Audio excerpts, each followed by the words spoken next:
But not all technological advances in firefighting have to be this expensive or high-tech. Since 1987, U.S. firefighters have been using a simple, cheap weapon which can prevent both flashovers and backdraft. It's a radical technique that appears to be contrary to common sense.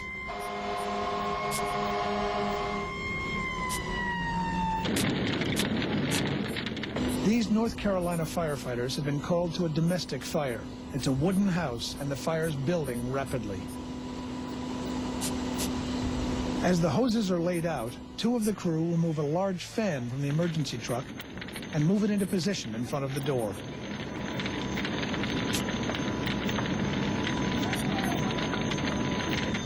Well, for years, as instructors, we've taught that we don't add air or oxygen into a burning structure. But what we're doing with positive pressure ventilation, we're supplying enough air and enough oxygen in there to overcome that. So it does. It goes against everything that even instructors for years have taught to add air, but it works. When we roll up on the fire scene, we want to know where the fire is. We want to know the ventilation opening. We want to know the ventilation exit port. And once everything's in place, we're going to ventilate the building, crank the blower up, and take our hose lines in and put the fire out.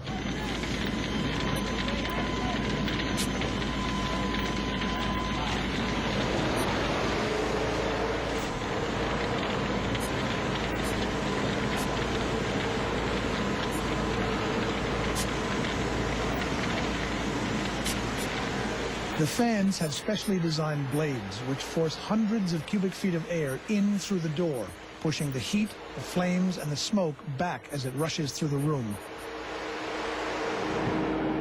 Within seconds, the firefighters are able to enter the inferno and work in a pocket of cool, clean air.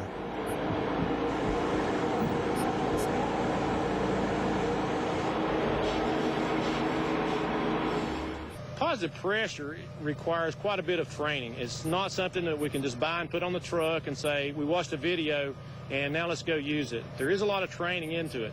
We have to remember that it is a ventilation tool, so we need to be using it for ventilation. One of the things that's happened in the United States is that people have seen videos and read a couple of articles and go to use it.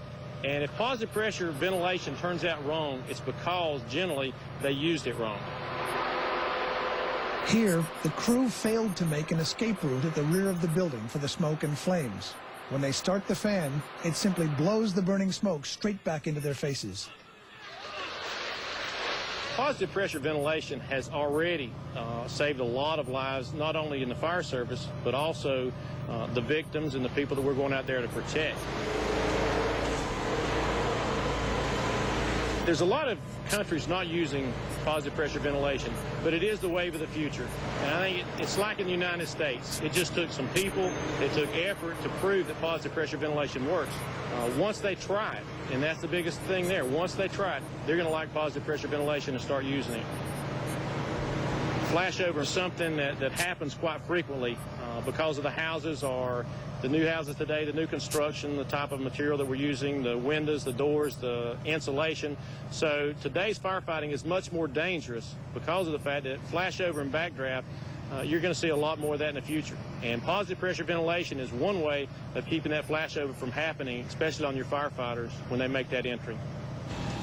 In the U.S., most fire engines now carry fans to help prevent flashovers and save lives.